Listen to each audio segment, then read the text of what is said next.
I tried to get the highest paying job in Brazil, but did I manage it? Or did I have to settle for a job with a more modest salary? And you're probably asking yourself, what is that job? Is it the CEO of a large company?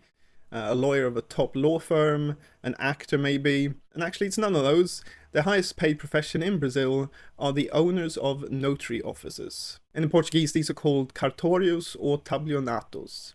And this article here says that the average income for notary office owners is 144,000 reais per month, which is $26,000 per month or $312,000 per year.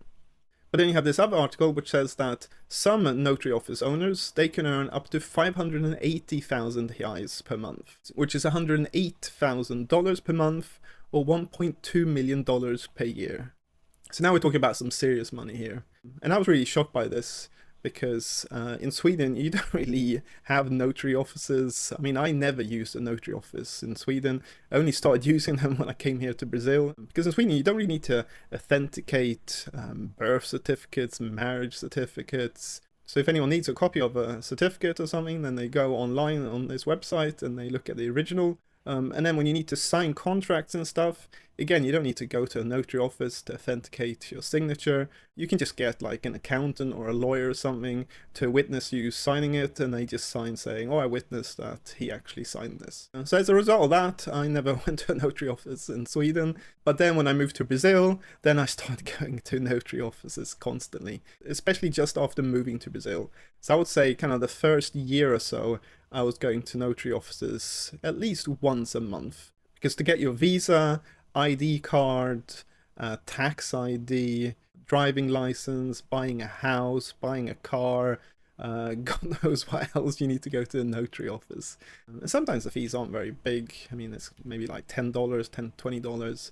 But then other times when you need to register the purchase of a house, then it can be several $1,000s. So yeah, these notary offices can earn a lot of money. And I saw this article here which says that notary offices in Brazil earn over 1 billion reais per month in Brazil. And each one kind of has a monopoly in the area as well. So like in a small town, you just have one. In the bigger cities, you have a couple. And so there's no real competition or anything.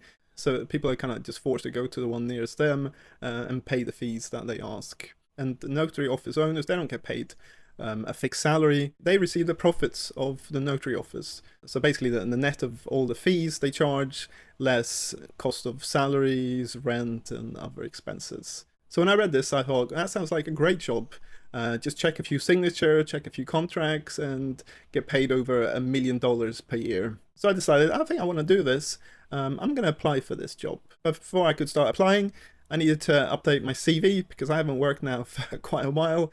So you can see it here. So first of all, I just need to put an updated picture here.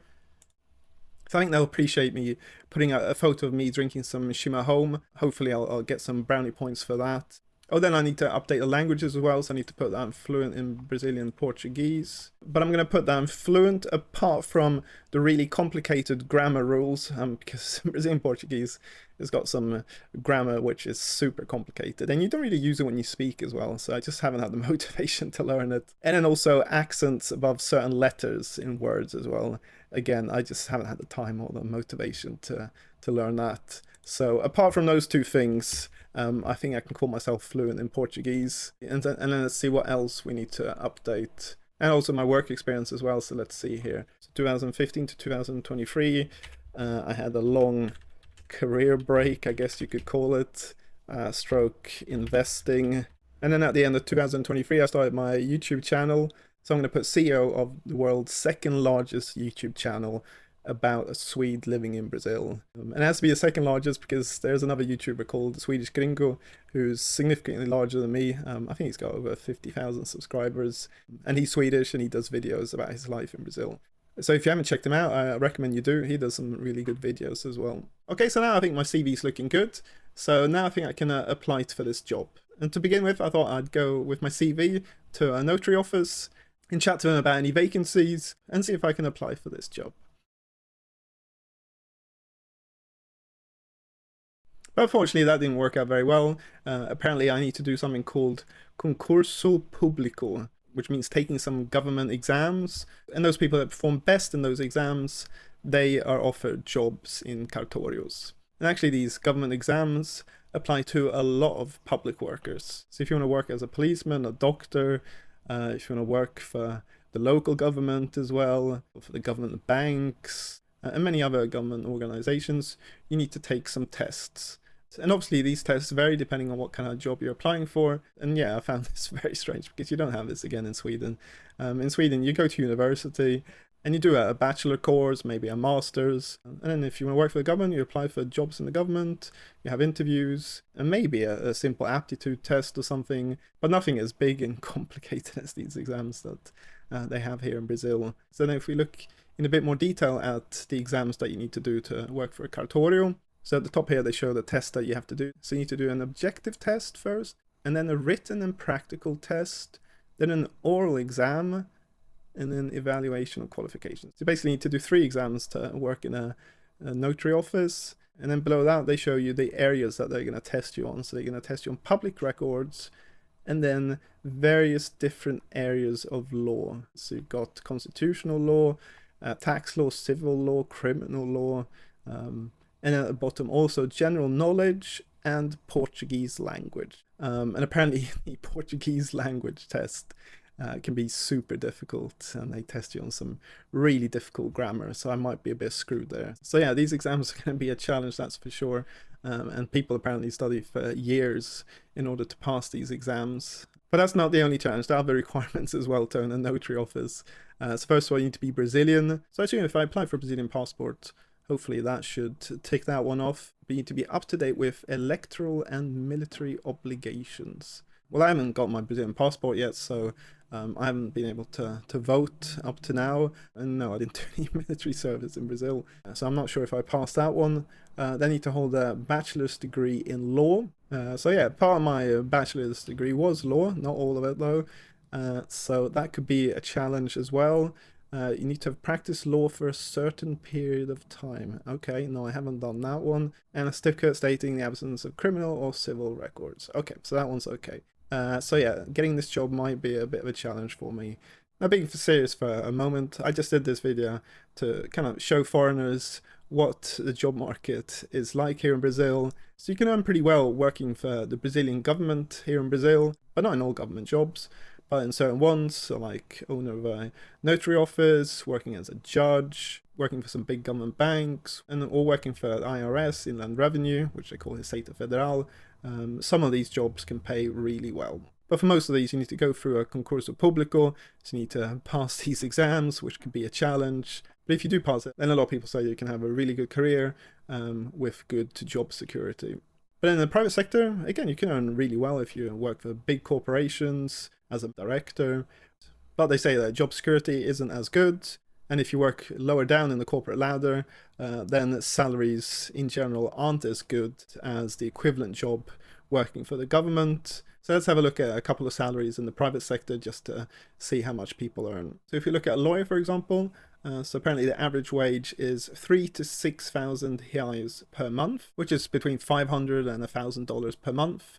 And if you compare that to Sweden, for example, that's significantly lower. Sweden, the average lawyer gets between 35 and 65,000 kroner per month, which is $4,000 to $7,000 per month. So you can see that's like 4 to 7 times higher than what a lawyer earns in Brazil. But there are lawyers, senior lawyers that work for top companies that earn millions of dollars in both countries. So it is possible to earn really well. But if you look at the average salaries, they are significantly lower in Brazil compared to Sweden. And if we look at an accountant, so an average salary for an accountant in Brazil is between 4,000 and 8,000 reais, which is between $700 to $1,500 per month. And then you compare that to Sweden, an accountant earns between 30 and 38,000 kroners per month, which is between $3,000 and $4,000 per month. So again, salaries are between like 3 to 5 times higher in Sweden compared to Brazil. And if we look at more manual labor jobs, so for example, working in a supermarket. So here I actually found a real job vacancy in a supermarket called Angeloni, which is quite a big chain in Santa Catarina. And this is working in a bakery counter in the supermarket, and the salary is 2,485 reais per month, which is $460 per month.